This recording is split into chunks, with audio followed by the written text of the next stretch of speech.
It was a bright afternoon in Ouagadougou, the proud capital of Burkina Faso. The streets were alive with their usual rhythm, vendors calling out their prices, taxis honking through narrow roads, and the warm hum of life rising from every corner. President Ibrahim Traoré had just wrapped up a surprise visit to a local primary school. He had met children brimming with curiosity, teachers dedicated beyond measure, and had shared laughter and encouragement. His spirit was lifted as he stepped out of the school gates, walking toward his black armored convoy. But as he moved past a row of roadside stalls and dusty walls, his eyes fell upon a figure that made his steps falter. A man sat on the ground, leaning back against a cracked cement wall, a rusty tin cup at his feet. His shirt was in tatters, pants faded to a pale gray, and his toes poked out of worn sandals. His head hung low, with streaks of gray threading through once black hair. Passers-by ignored him, as if he were part of the sidewalk. But Ibrahim slowed, studying him. Something about the man whispered familiarity, like a long-forgotten echo from another life. The president walked toward him, gently waving off his security detail. As he stepped closer, his heart skipped. "Joseph," he called, softly but firmly. The man's head lifted, eyes squinting in the sunlight. Recognition dawned slowly, then all at once. His mouth opened slightly. "Ibrahim," he whispered in disbelief. "Yes," the president said, kneeling slightly. "It's me." "Joseph, what happened to you?" Joseph blinked, as if unsure whether he was awake or dreaming. He tried to stand but swayed. Ibrahim held his arm. Tears welled up in Joseph's eyes. "I never thought I'd see you again," he said. "Not like this." The president nodded gently, then helped him up.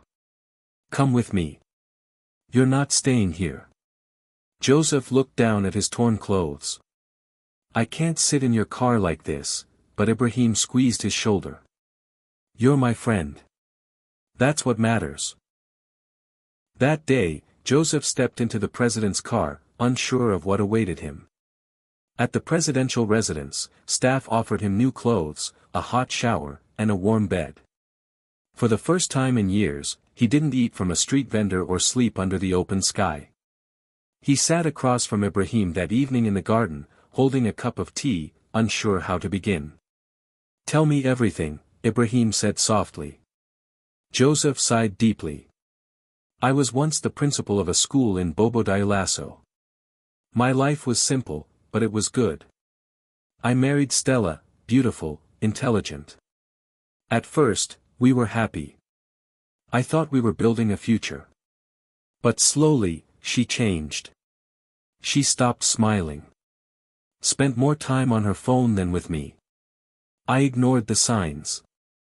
I thought she was just tired, stressed. One day, I came home early from school, and I found her in our bed. With another man." He paused. Ibrahim's expression was frozen in shock. "What did you do?" he asked quietly. "I walked away," Joseph replied, his voice hollow. "I didn't argue. I was shaking. She came after me and said it was over.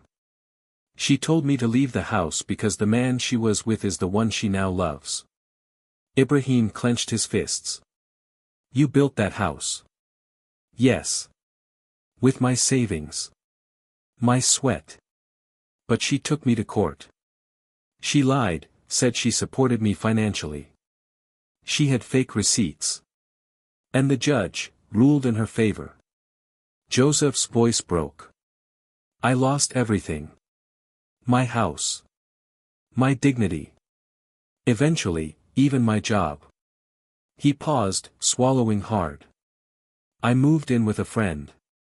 But the shame, it consumed me. I left. Started sleeping under a bridge. Then behind a market. Begging became my only option. I ate once a day. Sometimes not at all. I lost hope. I wanted to disappear." Ibrahim looked away briefly, struggling to hold his emotions. "You didn't deserve that," he said. "But this isn't the end of your story. That night, Joseph slept in comfort.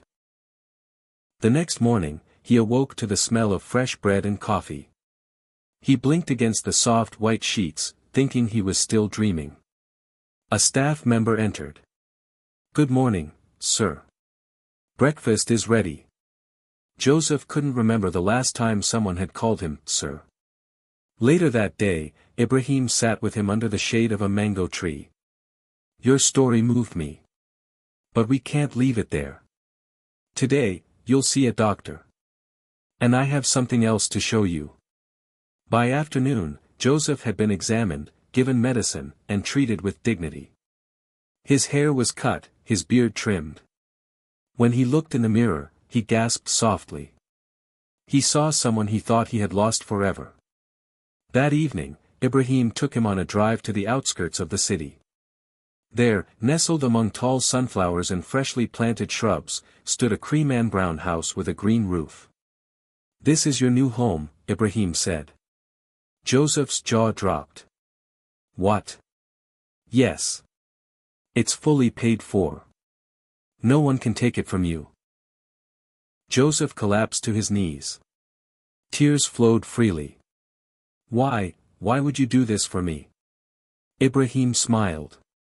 "Because you were there when I had nothing. You gave me books.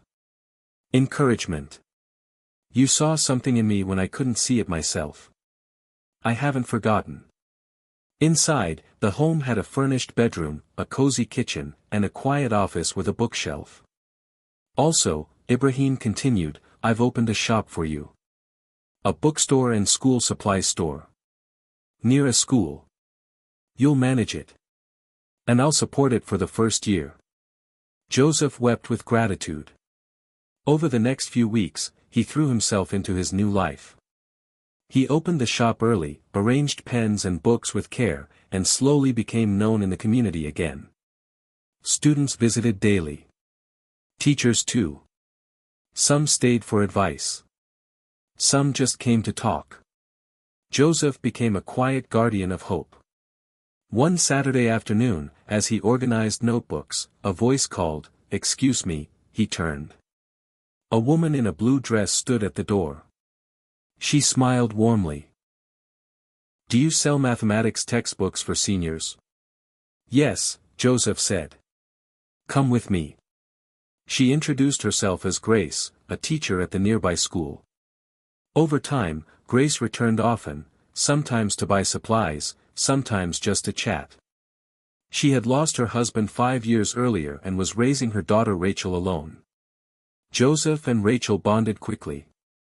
He taught her how to arrange books, how to read faster, and even built her a reading corner in the shop. Grace brought lunch. Joseph walked her to school. Their conversations grew deeper. One quiet evening, sitting outside as the sun dipped low, Grace turned to Joseph.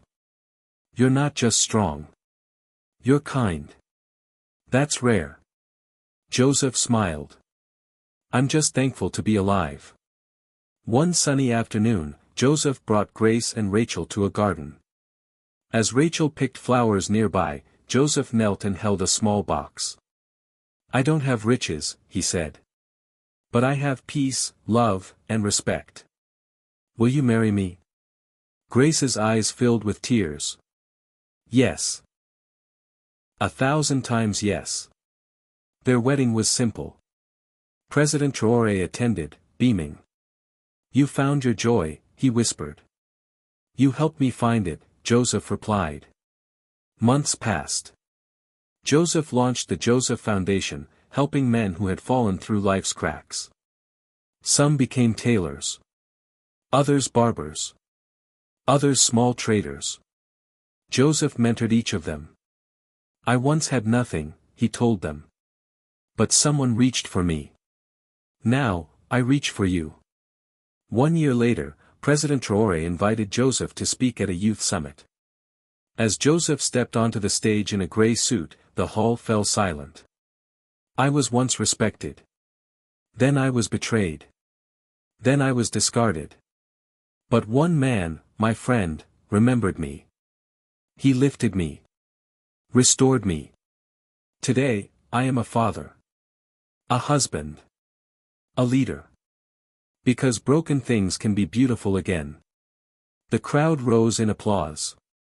That evening, sitting on his porch, sipping tea with Grace, Joseph looked at the stars. Rachel played nearby with their puppy. "Do you ever think about Stella?" Grace asked gently.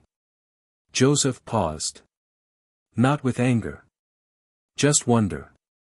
How someone could throw away gold for sand. Grace chuckled. She lost a good man. Joseph smiled. And I gained a queen.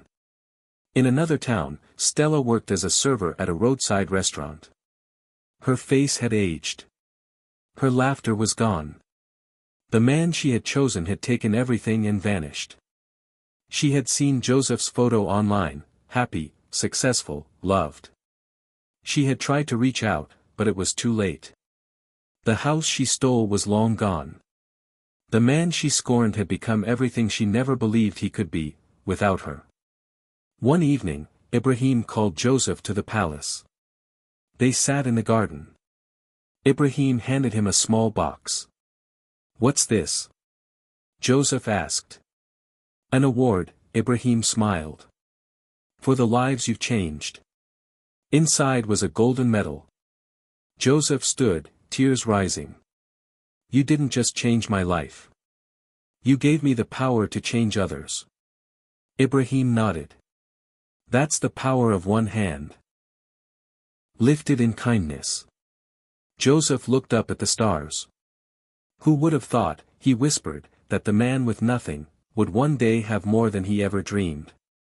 And this time, the tears that fell were not of pain, but of joy.